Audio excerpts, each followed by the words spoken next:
Assalamualaikum warahmatullahi wabarakatuh. Alhamdulillahirabbil alamin. Wa bihi nasta'inu ala umurid dunya waddin. Assalatu wassalamu ala asyrafil anbiya'i wal mursalin Sayyidina Muhammadin wa ala alihi wa sahbihi ajmain, amma ba'du. Pada hari ke-11 ini ya, hari ke-11 bulan Ramadan, kita sudah menyelesaikan satu bab ya. Jadi bab ke-15 di dalam kitab Al-Ahkam As-Sultaniyah ini sudah kita tuntaskan pada 10 pertama bulan Ramadan. Dan bab 15 itu membahas bagaimana menghidupkan lahan tidur itu, syarat-syaratnya, apa implikasinya terhadap hak kepemilikan, seberapa jauh jangkauan hak itu, dan itu sangat terkait dengan sejauh mana syarat-syarat membuka lahan itu bisa dipenuhi ya. Nah, itu beberapa yang dibahas di dalam bab 15, dan juga bab 15 kitab Al-Ahkam As-Sultaniyah juga memberikan porsi yang cukup untuk menjelaskan mengenai jenis-jenis pasokan air ya. Jadi Imam Al-Mawardi membagi 3 jenis air, yaitu pasokan air yang berasal dari sungai, lalu dari sumur, dan dari mata air. Nah, semua jenis pasokan air ini dibahas secara rinci oleh Imam Al-Mawardi di dalam bab 15 ini, termasuk juga konsekuensinya pada hak milik ya, lalu juga fungsi sosial dari air itu seperti apa, dan juga yang tidak adalah apa yang disebut sebagai harim ya. Jadi harim yang itu adalah suatu areal yang harus dijadikan lindung ya, untuk menjaga supaya keberadaan lahan pertanian, sumur, ya, sungai, dan mata air itu tetap terjaga ya. Itu disebut sebagai al-harim ya. Nah, kita sudah mendiskusikan bab 15 itu dalam 10 hari pertama bulan Ramadan. Hari ini tepat pada hari 11 Ramadan kita akan memulai membahas bab ke-16 dari kitab Al-Ahkam As-Sultaniyah ini. Bagi Anda yang sudah mengunduh buku Al-Ahkam As-Sultaniyah, Anda bisa mengikuti ya ngaji fikih agraria pada kesempatan kali ini dengan melihat halaman 275 ya. 275 dari naskah yang sudah saya share ya. Penerbit lain barangkali halamannya akan berbeda. Baik, sebelum kita memulai membahas bab 16 ini, marilah kita mengirim, kita tujukan kepada Nabi kita dan juga kepada pengarang kitab ini. Ila hadratin Nabil Mustafa Muhammadin sallallahu alaihi wasallam wa ila aswajihi wa dzurriyyatihi wa ahli baiti ajmain wa ila ruhi musannifi hadzal kitab rahimahullahu taala wa nafa'ana bihi wa bi ulumihi fid dharain amin. Al-Fatihah. Bismillahirrahmanirrahim. Alhamdulillahirabbil alamin arrahmanir rahim maliki yaumiddin iyyaka na'budu wa iyyaka nasta'in ihdinas siratal mustaqim siratal ladzina an'amta 'alaihim ghairil maghdubi 'alaihim waladdallin amin.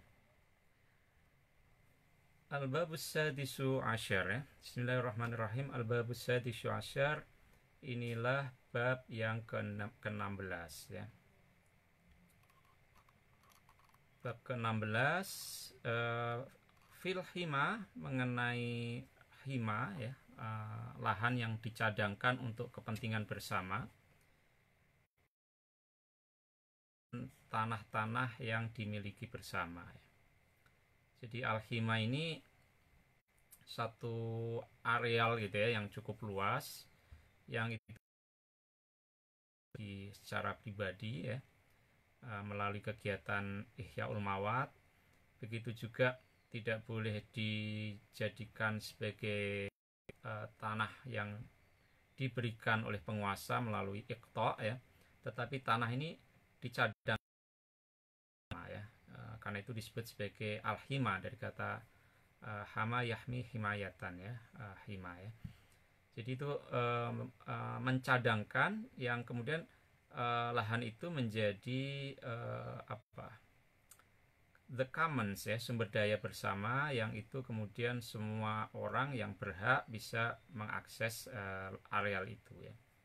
Nah, kemarin saya menyebutnya terutama konservasi, tapi sebetulnya tidak hanya untuk fungsi konservasi ya, tetapi terutama justru pada saat itu, dalam konteks saat itu adalah untuk lahan penggembalaan bersama ya, lahan di mana hewan ternak ya itu bisa memanfaatkan lahan di situ, dan itu tidak dibatasi satu kelompok atau pada satu pemilik saja. Itu pada dasarnya terbuka untuk banyak pihak. Nah, di sini Imam Mawardi kemudian mulai menjelaskan ya dari al-hima itu ya. Nah, ini kita lihat saja definisi langsung dari Imam al-Mawardi. Wahimal mawati, adapun himanya lahan yang menganggur ya. Jadi hima itu artinya lahan itu sudah sudah ditetapkan untuk fungsi peruntukan tertentu dari kondisi sebelumnya itu merupakan lahan menganggur. Jadi semula dia lahan menganggur, tetapi kemudian melalui keputusan penguasa dia kemudian peruntukannya untuk fungsi tertentu ya. Jadi makanya ini disebut wahimal mawati, adapun lahan yang dinyatakan untuk fungsi hima dari lahan yang semula lahan menganggur, kalau diartikan seperti itu. Wa adapun al-hima itu al-man'u ya, lahan yang dicegah, min ihyaihi, untuk dijadikan lahan yang hidup, lahan yang produktif milik ya. Jadi kalau itu lahan menganggur yang biasa al-mawat pada umumnya itu kan dia bisa kemudian dibuka dijadikan lahan produktif, dan ketika untuk menjadikan lahan produktif itu sudah dipenuhi semua syaratnya ya, ada 3 syarat yang dikemukakan oleh Imam Mawardi, maka itu akan berkonsekuensi menjadi hak milik. Nah, hima itu adalah kategori al-mawat yang dicegah, dikeluarkan dari kemungkinan untuk dibuka ya, dan kemudian menjadi hak milik itu, karena ia diperuntukkan untuk fungsi yang tertentu ya, sesuai dengan keputusan penguasa ya. Nah, ini liyakuna, ini contohnya ya, ini pada umumnya adalah untuk keterangan yang berikut ini ya. Liyakuna, supaya ada hima itu mustabqol ibahati, tetap berlangsung status ibahahnya, artinya status sebagai sebagai kepemilikan umum ya, sebagai properti ya.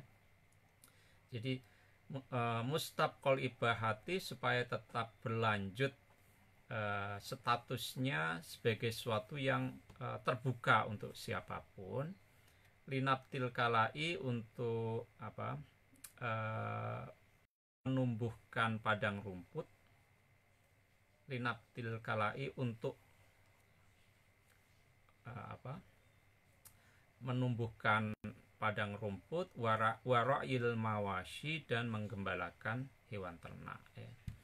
Jadi dia tidak bisa dibuka ya untuk dijadikan lahan pertanian, supaya apa? Supaya statusnya itu tetap bertahan menjadi sesuatu yang bisa diakses oleh pihak manapun, khususnya untuk fungsi tertentu di sini ya, yaitu fungsi lahan penggembalaan.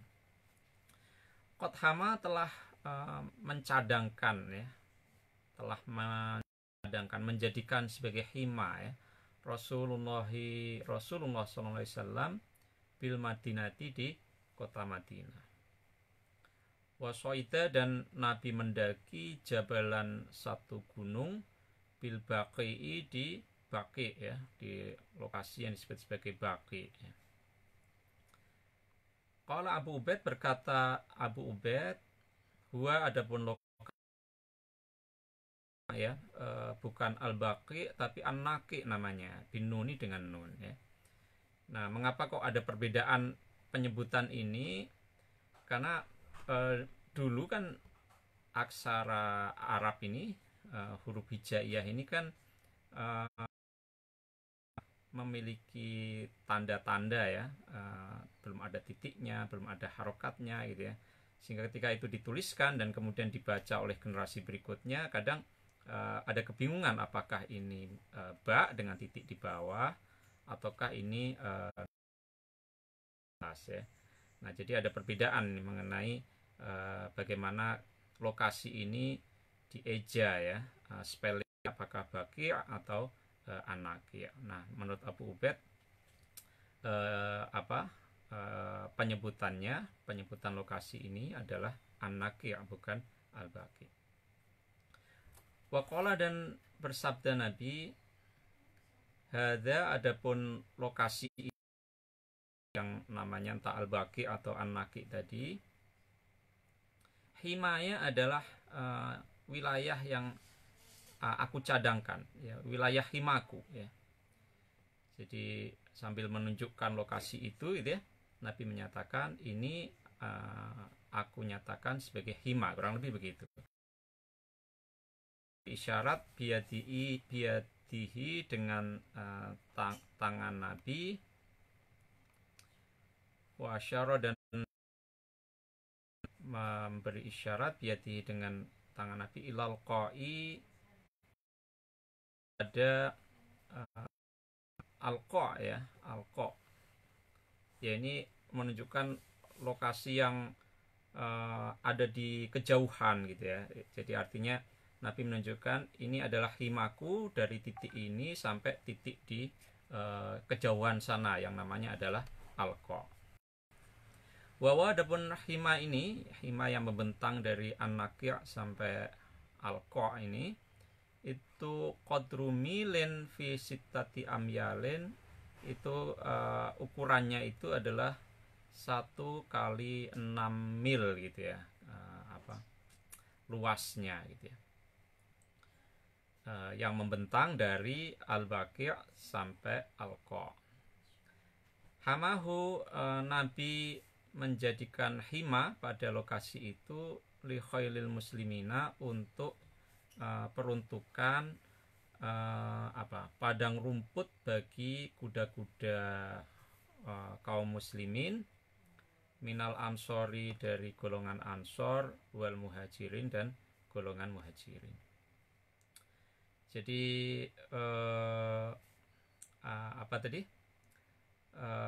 penetapan hima ini, terutama yang berlaku pada masa itu, adalah terutama fungsinya adalah untuk dijadikan sebagai padang penggembalaan ya, pastoral land ya, tanah untuk penggembalaan ya. Itu menjadi lahan milik bersama, lahan yang dicadangkan untuk kepentingan bersama, tidak bisa menjadi lahan milik pribadi. Nah, yang kemudian menjadi soal adalah apakah kewenangan mengalokasikan satu kawasan tertentu dengan fungsi peruntukan tertentu itu hanya terbatas menjadi kewenangannya Nabi. Kewenangan itu juga berlaku atau bisa dijalankan oleh para pengganti Nabi ya, para pemimpin setelah Nabi ya. Fa'amma himal a'immati, maka adapun himanya para pemimpin mimba'dihi, setelah Nabi, fa'in menetapkan hima ya, Fa in hamau, maka jika mereka menetapkan hima,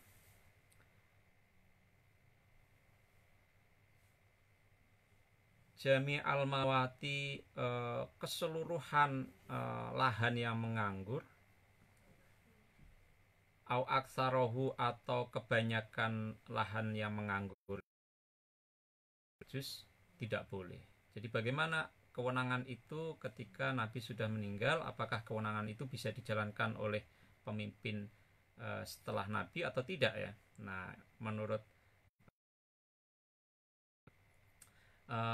mereka tidak boleh, sedangkan keseluruhan lahan yang masih menganggur menjadi hima ya, atau sebagian besar dari al-mawat itu ya, itu tidak boleh ya. Karena artinya apa? Karena kalau itu dibolehkan maka akan menutup kesempatan rakyatnya untuk memperoleh akses lahan gitu ya, untuk membuka lahan dan menjadi pertanian ya. Bayangkan kalau ke semua lahan yang menganggur itu, uncultivated land itu, kemudian dinyatakan sebagai hima ya, sebagai wilayah yang diperuntukkan untuk kepentingan umum dan tidak bisa dijadikan sebagai lahan pertanian, maka tentu itu akan menutup haknya memperoleh lahan. Begitu juga kalau sebagian besarnya ya, bukan kesemuanya ya. Jadi lam yajuz, maka hal itu tidak boleh.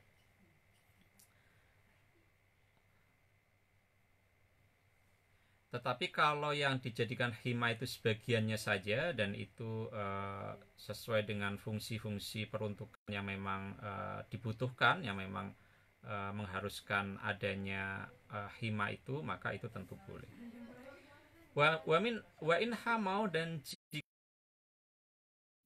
menetapkan sebagai hima para itu akolahu pada sebagian kecil dari al-mawat, likhosin untuk kelompok tertentu saja, minan nasi dari manusia, auli agniyaihim, atau hanya untuk orang-orang kaya saja di antara manusia, lam yajuz, maka tidak boleh juga ya. Jadi kalau yang ditetapkan sebagai hima itu tidak keseluruhannya atau tidak sebagian besarnya, tetapi hanya sebagian kecil saja,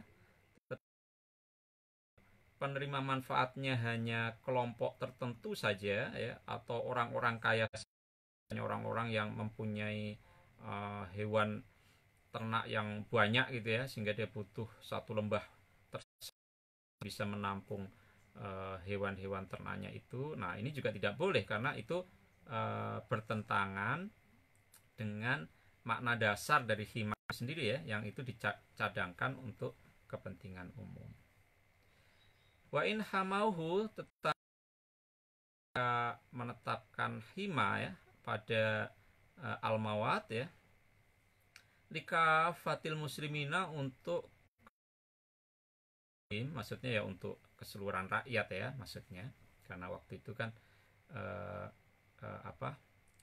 sepeninggal Nabi a'imah itu maksudnya kan khulafaur rasyidin kan, kurang lebih rakyatnya itu adalah orang Islam gitu ya. Jadi ketika dia menetapkan sebagai him orang muslim, aulil fuqaroi, atau hanya untuk orang-orang fakir miskin, fafi jawazihi kaulani, maka di dalam kebolehan menetapkan hima ini ada ahaduma, adapun pendapat yang pertama, la yajuzu, itu tidak boleh. Jadi meskipun itu digunakan hima seluruh umat Islam atau hanya untuk orang yang fakir miskin saja, itu tidak boleh ya. Wa yakunul hima, dan ada hima itu khoson, merupakan hak prerogatif, katakanlah begitu ya, merupakan kewenangan khusus li Rasulillah sallallahu alaihi wasallam, bagi Rasulullah sallallahu alaihi wasallam ya. Jadi kewenangan menetapkan berlaku khusus bagi Rasulullah. Ini menurut pendapat yang pertama ini. Li riwayati Syu'bi, karena adanya riwayat dari As-Syu'ab bin Jassamah Rasulullahi, bahwasanya Rasulullah SAW hina hama, ketika menetapkan hima al-baqi'a, pada Baqi ya, pada lokasi Baqi tadi, atau Naqi' ya, ada dua pendapat mengenai bagaimana lokasi ini disebut ya. Qala, bersabda Nabi, la hima, tidak ada hima illa lillahi, kecuali rasulihi, dan bagi utusannya Allah.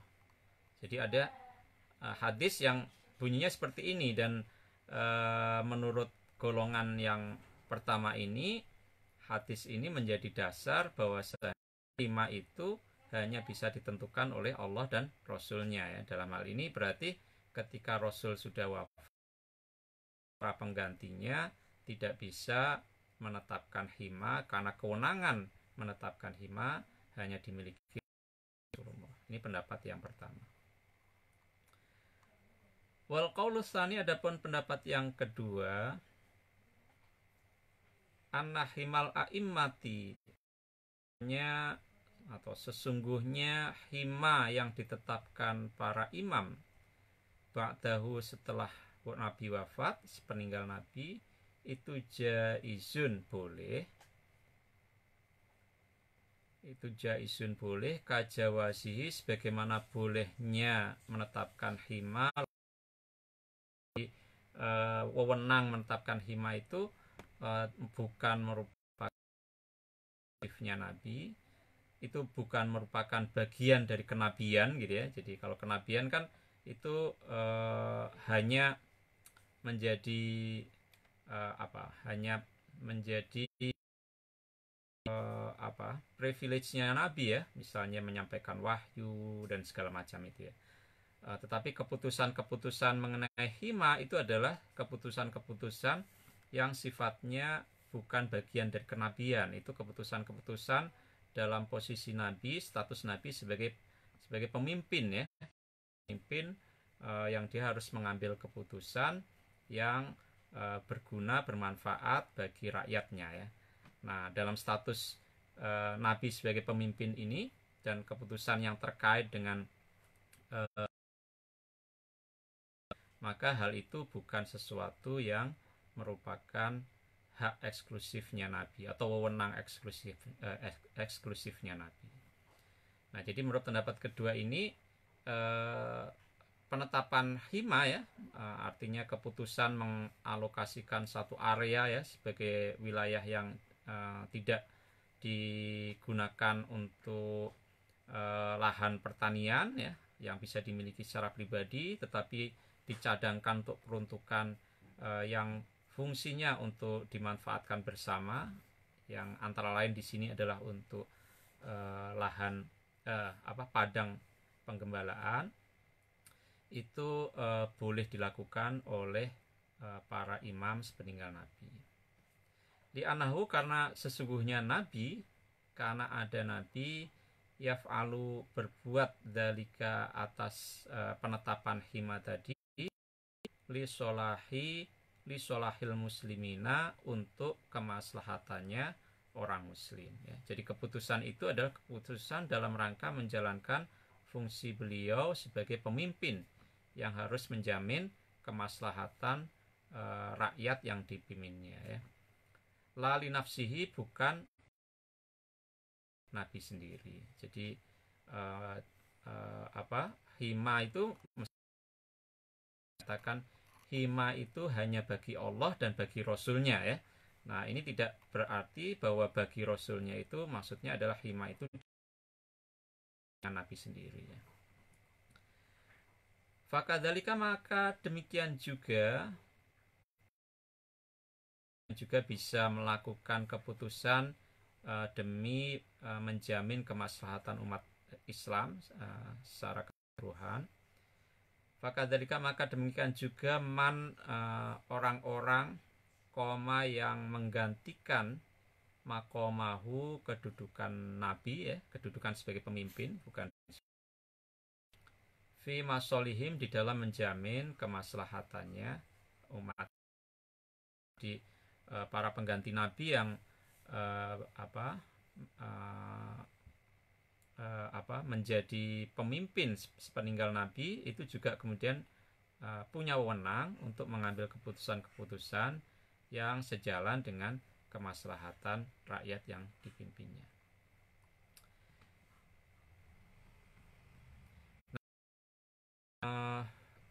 Imam Mawardi kemudian memberi beberapa contoh ya untuk meyakinkan pembaca ya bahwa sebetulnya pendapat kedua inilah yang lebih valid gitu ya, bahwa hima itu merupakan publik ya yang bisa diambil oleh para pemimpin demi menjamin kemaslahatan umat dalam kaitannya dengan penggunaan lahan atau dalam kaitannya dengan tata ruang. Qad hama telah menjadikan hima ya Abu Bakar ya, jadi pertama yang kan Nabi ya langsung sebagai pengganti Nabi setelah Nabi wafat, itu juga pernah radhiyallahu kepada Abu Bakar. Firrobadati di satu lokasi yang disebut sebagai Robadah ya. Jadi tetapkan kawasan hima itu di lokasi yang disebut sebagai Baqi atau An-Naqi. Bakar juga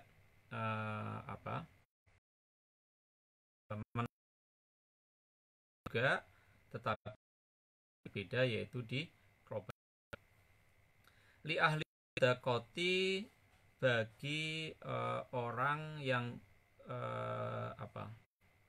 berhak menerima sodako. Artinya hima ini dikhususkan kepada sekelompok orang saja, yaitu sekelompok fakir miskin ya, karena mereka inilah yang berhak menerima sedekah ya. Jadi karena kondisi mereka miskin dan supaya penghidupan mereka terjamin, mereka diamankan aksesnya pada sumber daya tertentu gitu ya, maka kemudian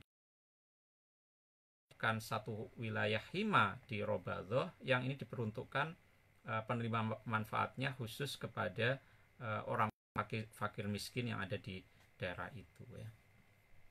Wastamala, dan menugaskan ya alaihi, atas pengelolaan hima ini di Robadah ini, maula bekas budaknya Abu Bakar ya, yaitu Abu Salamah.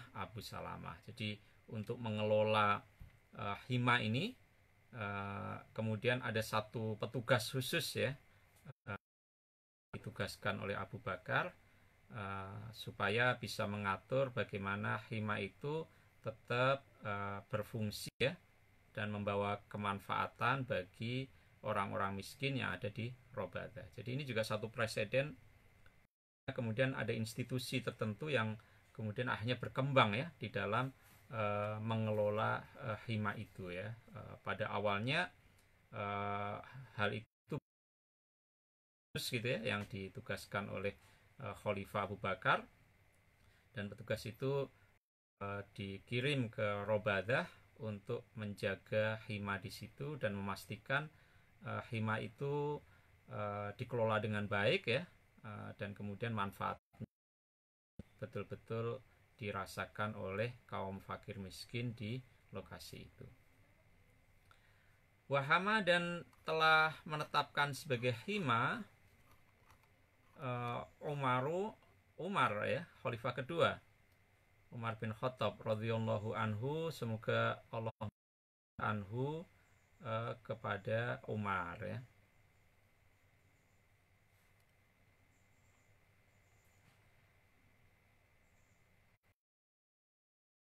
Syarofi, dari sebagian lokasi di daerah Syarof ya.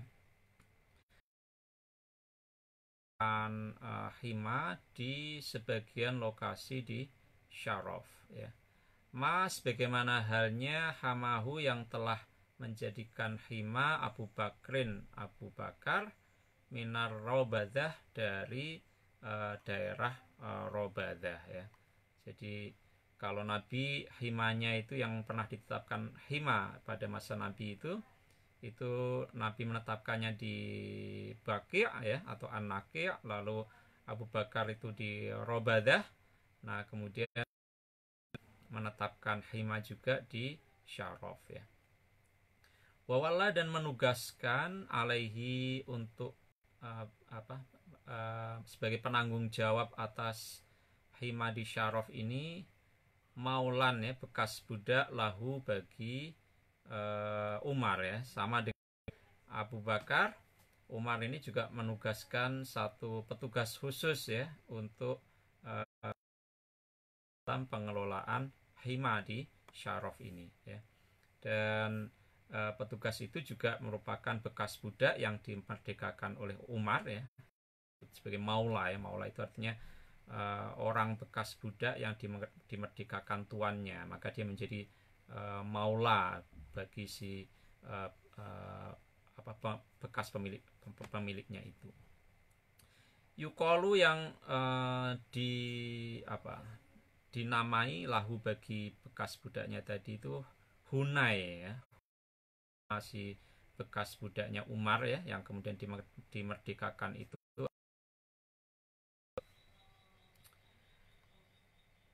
Waqala dan bersabda waqala dan berkata Umar, ya Hunayu, wahai Hunay, lumma janahaka, kembangkanlah sayapmu. Maksudnya berilah perlindungan olehmu ya, berbaik hatilah, lindungilah olehmu ya, anin nasi dari manusia ya. Jadi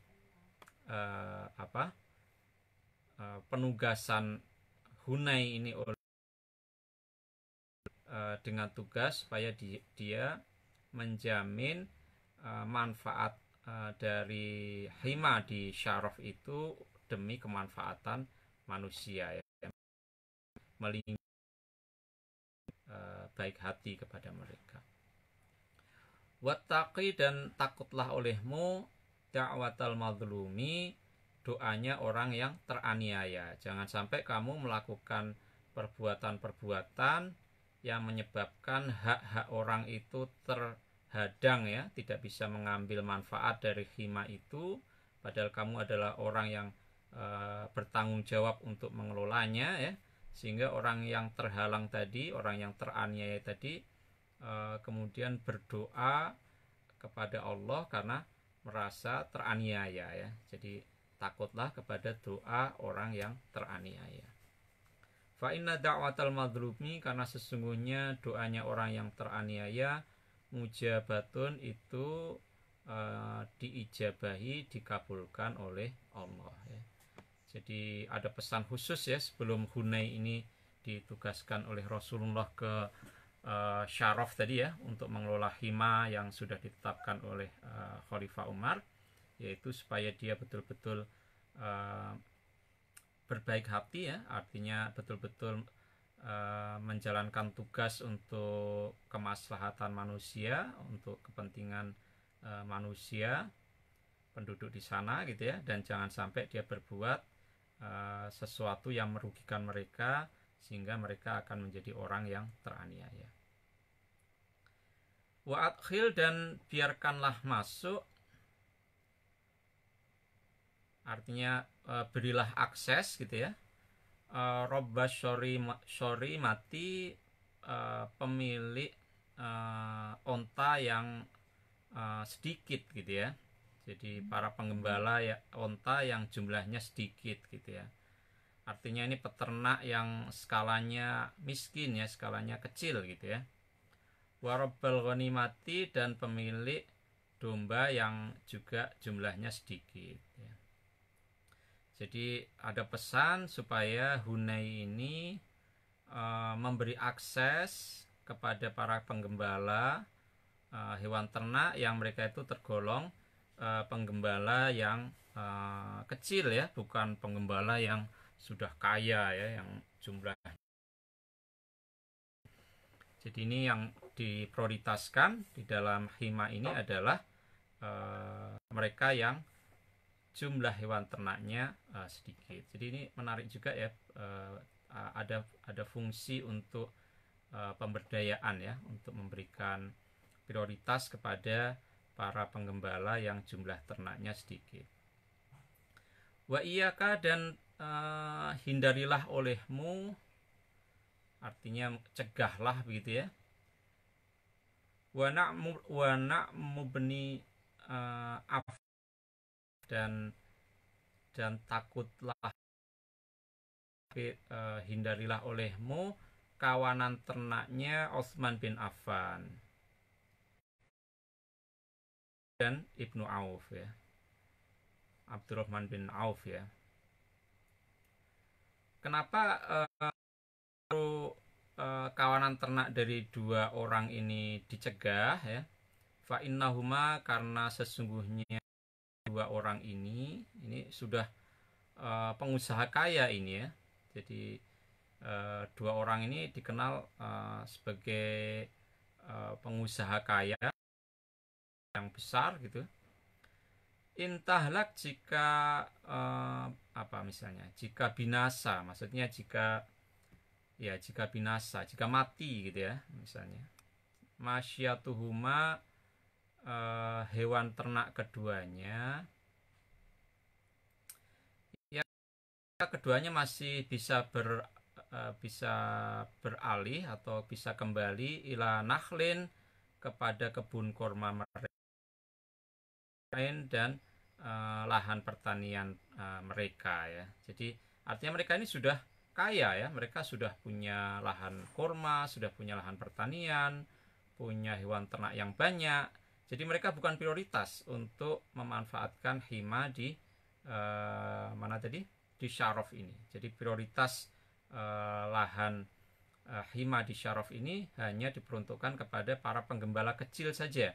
Sementara untuk penggembala besar itu, yang kawanan ternak itu, mereka punya sumber bisnis lain ya, punya aktivitas bisnis yang lain. Jadi tidak masalah kalau mereka kemudian tidak kebagian makanan di sini, mereka bisa memindahkannya ke tempat lain.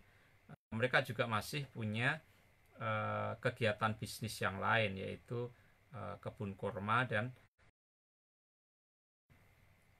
sementara yang para penggembala kecil ini, mereka tidak punya pilihan lain. Satu-satunya sumber penghidupan mereka ya berasal dari menggembala onta, dan jumlahnya nggak banyak itu gitu ya.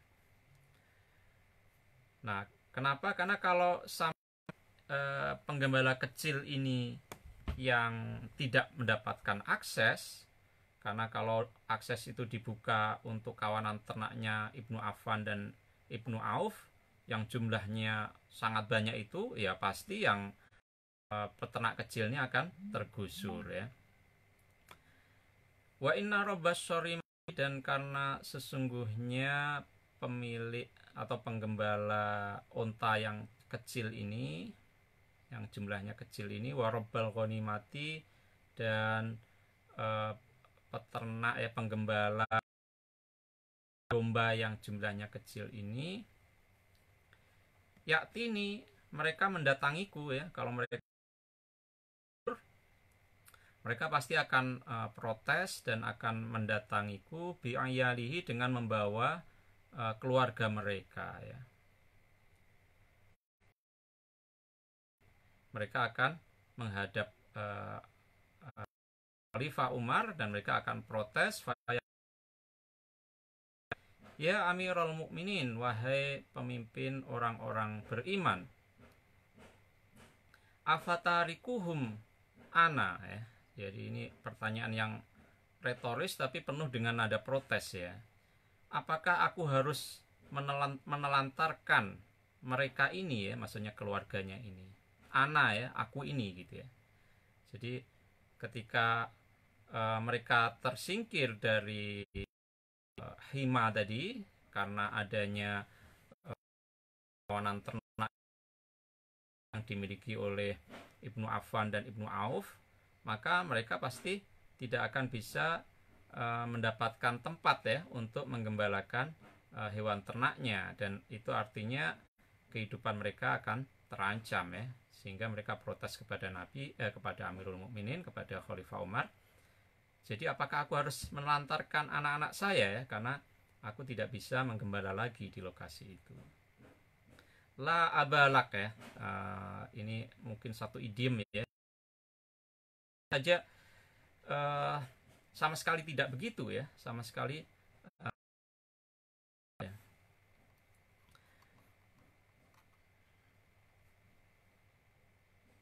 Falkalau ya, apa namanya, padang rumput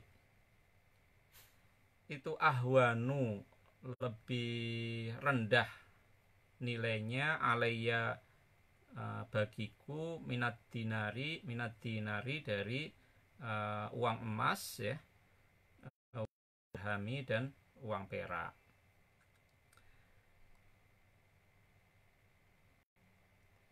Falkalau maka adapun padang rumput, ahwanu itu lebih rendah nilainya, alaiya bagiku, minat dinari daripada uang emas dan uang perak.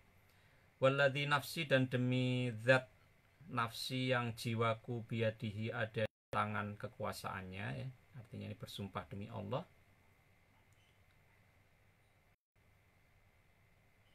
Laulal malu, kalau saja harta,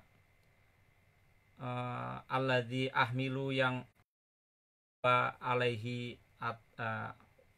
alladzi ahmilu, yang aku bawa, alaihi itu ada kewajiban atasnya, fisabilillahi, di jalan Allah. Mahama itu maka niscaya aku tidak akan menetapkan hima alaihim, bagi orang-orang penggembala kecil ini, min biladihim, dari negeri mereka, shibron, sejengkal pun ya. Jadi sampai bersumpah, dan ini dilakukan demi melindungi para peternak kecil tadi. Sesungguhnya padang rumput itu bagiku nilainya lebih kecil daripada dinar dan dirham ya. Jadi kalau saja bukan karena harta ini harus aku pertanggungjawabkan di jalan Allah, niscaya aku tidak akan menetapkan hima di negeri mereka sejengkal pun ya. Artinya ya akan aku biarkan saja ya, dan aku akan biarkan saja lokasi padang rumput itu bisa diakses oleh siapapun. Tetapi Khalifah Umar ya sengaja menetapkan hima ini sekaligus dengan dua tujuan ya. Pertama, akan sebagai padang rumput, tidak boleh dikonversi menjadi lahan pertanian yang kemudian dimiliki secara pribadi. Lalu tujuan yang kedua adalah hima itu dikhususkan manfaatnya untuk memberi akses kepada penggembala yang miskin ya, penggembala kecil ya, yang hewan ternaknya tidak banyak ya. Jadi ini adalah beberapa penjelasan ya dari Imam Mawardi, untuk kemudian dia ingin menyatakan bahwa sebetulnya kebijakan hima itu bagian dari kebijakan publik ya, yang kebijakan publik itu harus diemban oleh semua pemimpin, oleh semua penguasa. Jadi dia bukan merupakan bagian dari nubuwah ya. Jadi tidak bagian dari sesuatu yang melekat status nabi ya, status Muhammad sebagai nabi ya. Oleh karena itu kewenangan untuk menetapkan hima ya itu tidak hanya dimiliki oleh nabi, tetapi juga dimiliki oleh siapapun pemimpin yang menggantikannya ya, siapapun pemimpin yang berkuasa setelah. Nah ini yang pertama. Lalu kemudian yang kedua, di dalam perkembangannya ya, penetapan hima ini ternyata juga berkembang ya. Kalau pada masa Nabi, penetapan hima ini diperuntukkan untuk kudanya kaum muslimin ya, secara umum, tidak mempedulikan siapa yang punya kuda banyak atau. Nah, tetapi dalam perkembangannya mungkin karena melihat bahwa para peternak yang kecil ini tidak bisa berkompetisi dengan peternak yang jumlah hewan ternaknya cukup banyak. Lalu di dalam penetapan hima ini kemudian berkembang ya, dan ini kemudian dimulai sejak masa Abu Bakar, di mana pada masa Abu Bakar hima sekaligus juga menetapkan penerima manfaatnya itu dibuat lebih spesifik ya. Nah, penerima manfaat dari hima ini dibatasi hanya kepada fakir miskin ya, kepada ahlus sodakoh ya, kepada mereka yang berhak menjadi penerima zakat ya. Artinya ya mereka fakir miskin ya. Dan ketika hima di lokasi Zabatah itu ditetapkan, maka yang berhak menerima manfaatnya adalah ahlus sodakoh di situ, para fakir miskin yang ada di situ. Nah ini juga kemudian dijalankan oleh Umar ya. Ketika Umar menetapkan hima di kota Asyaraf, dia juga mengkhususkannya untuk peternak kecil ya. Jadi kalau pada masa Abu Bakar itu tidak disebutkan ya, apakah ahlus sodakoh itu pokoknya orang miskin begitu saja. Nah ketika pada masa Umar sudah dikhususkan hima di kota Syaraf ini untuk para peternak kecil, dan bahkan dia berwanti-wanti membuat satu kebijakan yang sangat clear ya, sangat tegas, bahwa peternak-peternak kaya seperti bin Auf itu dilarang untuk memasuki ke hima di Syaraf itu. Jadi ini perkembangan yang kedua.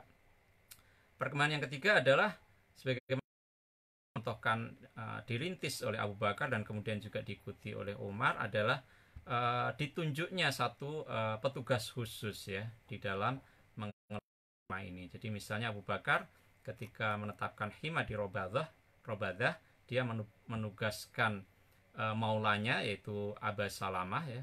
Maula itu artinya bekas budak yang dimerdekakan oleh Abu Bakar ya. Dan kemudian oleh Abu Bakar, Abu Salamah ini ditugaskan secara khusus untuk menjadi petugas yang mengelola hima di Robadah itu ya, supaya himanya itu bisa terjaga ya keberlanjutannya, dan juga supaya manfaatnya betul-betul bisa diterima oleh para fakir miskin di Robadah. Nah praktek ini juga dilanjutkan oleh Umar. Dia juga menugaskan satu petugas khusus yaitu yang namanya juga dulunya budak yang kemudian dimerdekakan oleh Umar, dan kemudian dia menjadi maulanya Huna ini juga ditugaskan sebagai petugas khusus yang menjaga hima di lokasi Syaraf ini. Untuk hari ini kita sudah membaca 2 halaman ya, halaman 25 dan 276, dan bagian yang kita baca ini mendiskusikan mengenai apa itu hima dan bagaimana praktek pelaksanaan hima ini ya sebagai sebuah kebijakan publik dijalankan oleh Nabi Muhammad dan kemudian dikembangkan Khalifah Abu Bakar dan juga kemudian dilanjutkan oleh Khalifah Umar bin Khattab. Semoga bermanfaat. Insya Allah kita lanjut besok untuk diskusikan lebih lanjut masih terkait dengan masalah hima. Sekian, wallahul muwaffiq ila aqwamit thoriq. Wassalamualaikum warahmatullahi wabarakatuh.